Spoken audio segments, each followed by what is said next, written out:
ఆత్మగౌరవానికి సంబంధించిన దాంట్లో ఇప్పుడు ఇక్కడేమో పెద్ద గప్పాలు అసలు తెలంగాణ రాష్ట్రాన్ని నేను సమూలంగా మార్చేస్తా, ఇక్కడ అసలు అది చేస్తా ఇది చేస్తా అన్న ఇదే కాంగ్రెస్ ప్రభుత్వానికి వచ్చినటువంటి ఈ ముఖ్యమంత్రి ఒక సోషల్ మీడియాలో బాగా ఒక ఫోటో అయితే వైరల్ అవుతా ఉంది, మనకు తెలుసు కూడా. ఏది సోనియా గాంధీ ఆడ కూర్చున్న తర్వాత ఆయన నిలబడి కూర్చున్నాడు. ఆయనతో పాటు చుట్టుపక్కల పేరుగాంచిన ఎమ్మెల్యేలు, ఒక్కొక్కరు ఎంపీలను, కొడుకులను ఎంపీలను గెలిచిన వాళ్ళు, అన్నదమ్ముల ఎంపీలు గెలిచిన వాళ్ళు కూడా వెనకబడి నిలబడతా ఉన్నారు. ఇది అది అంత సభ్య సమాజానికి అంటే రేపు తెలంగాణ సమాజానికి ఏం చెప్తున్నట్టు దీనివల్ల? అవమానకరం కదా తెలంగాణ సమాజం. అవమానకరం అంటే అవమానకరం. సోనియా గాంధీ ఉన్నది వాళ్ళ పార్టీ చీఫ్ అనుకుందాం, పక్కకు దిగ్విజయ్ సింగ్ ఉన్నాడు కదా, Digvijay Singh ex chief minister. ఇప్పుడు ఆయన చీఫ్ మినిస్టర్ అయిపోయి కూడా ఎప్పుడో అయిపోయింది, ఆయన ఏది లేదు ఆడ పార్టీలో ఉంటే ఒక తెలంగాణ చీఫ్ మినిస్టర్కు ఉన్న వాల్యూ అదా, కనీసం కూర్చోబెట్టాల్సినటువంటి బాధ్యత ఉంటుంది. లేదా అక్కడి నుంచి అన్న వెళ్ళిపోయి ఆ ఫోటో రిలీజ్ చేసుకోవడము, ఇదంతా భేటీ అని పేరు భేటీ అని పెట్టి మనకి ఎంత నిజంగా కూడా.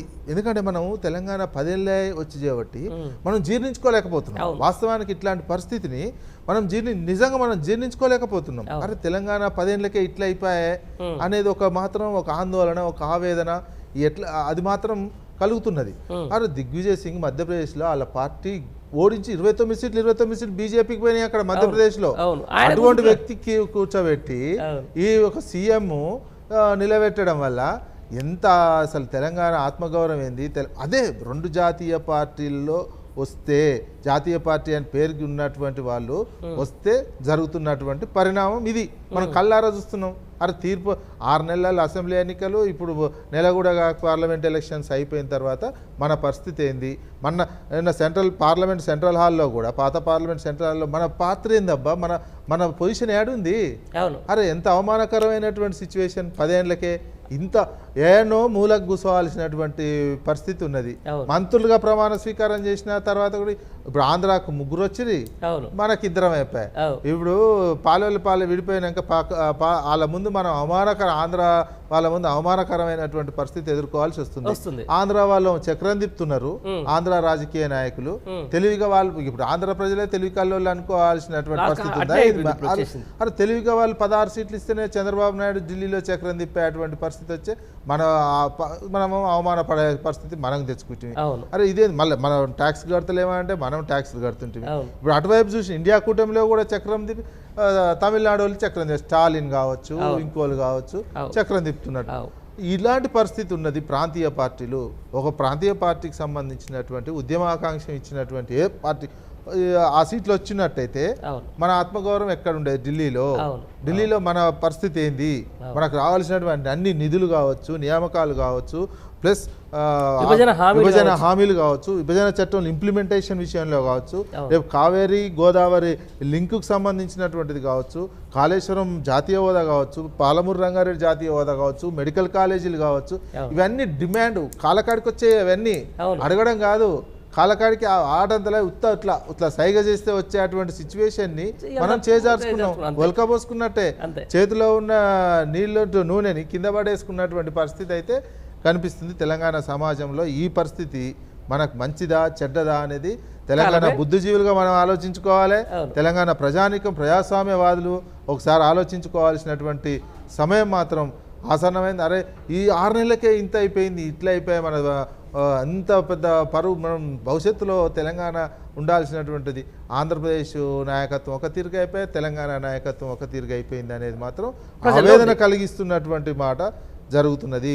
రేపు కరెంట్ విషయంలో కావచ్చు, ఇంక ఏ విషయంలో కావచ్చు, మనకు ఎన్ని రకాల ఇబ్బందులు వస్తాయో చూడండి. రైట్, అదే అంటున్నా. ఇప్పుడు ఈ రోజు దేశంలో ఒక చక్రం తిప్తా అనుకున్నటువంటి ఈ రోజు ఇదే చంద్రబాబు నాయుడు ఆల్రెడీ అక్కడ ఏదైతే ఆంధ్రప్రదేశ్లో అధికారం చేపట్టగానే అధికారం చేపడతాం అనుకున్న రోజులోనే ఇక్కడ ఆల్రెడీ తెలంగాణలో టీడీపీ పార్టీని యాక్టివేట్ చేస్తూ ఉన్నారు. మళ్ళీ ఇక్కడ ఏదైతే ఎన్టీఆర్ ట్రస్ట్ భవన్కు గేట్లు ఓపెన్ చేస్తూ ఉన్నారు.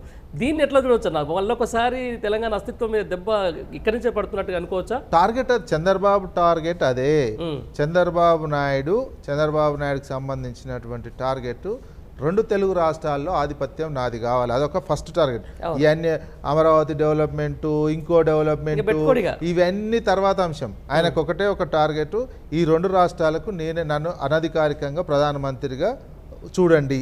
ఏ నిర్ణయమైనా రాజకీయ నిర్ణయం కావచ్చు, సిబిఐ నిర్ణయం కావచ్చు, అదే ఇండస్ట్రీస్ ఏది వచ్చినా ఇప్పుడు ఆయన ఆంధ్రప్రదేశ్ తరలించుకోబోతాడు, తెలంగాణకు రానివ్వడు. అట్లాంటప్పుడు ఎట్లన్నా మరి? అదే కదా మనం మరి మనం ఇచ్చినటువంటి దాంతో తీర్పు, మనం ఇచ్చిన తీర్పుకు మనమే అనుభవించాల్సినటువంటి పరిస్థితి వస్తుంది. నెక్స్ట్ టార్గెట్ ఏంది ఆయనకి? నెక్స్ట్ లొకేషన్ సీఎం చేసుకోవాలి, ఈయన ఢిల్లీకి పోయి ఏదో ఒక పదవి తీసుకోవాలి. ఇదే ఈ 5 ఏళ్లలో చంద్రబాబు నాయుడు టార్గెట్ 2 తెలుగు రాష్ట్రాల్లో ఏ నిర్ణయమైనా నా కనుసన్నల్లో జరగాలి, తర్వాత తన కొడుకుని చీఫ్ మినిస్టర్ చేసుకోవాలి, తాను ఢిల్లీకి వెళ్ళి రాజకీయం చేయాలి. ఈ 5 ఏళ్లలో ఆయన లక్ష్యం ఇదే ఉంటది. మన తెలంగాణకేంది ఒక్కటి రాని ప్రాజెక్టు. ఇప్పటికే ఈ రోజుకే రియల్ ఎస్టేట్ పడిపోయింది. ఇప్పటికే మొత్తం రియల్ ఎస్టేట్ హైదరాబాద్ కావచ్చు, ఇతర మొత్తం ధరలు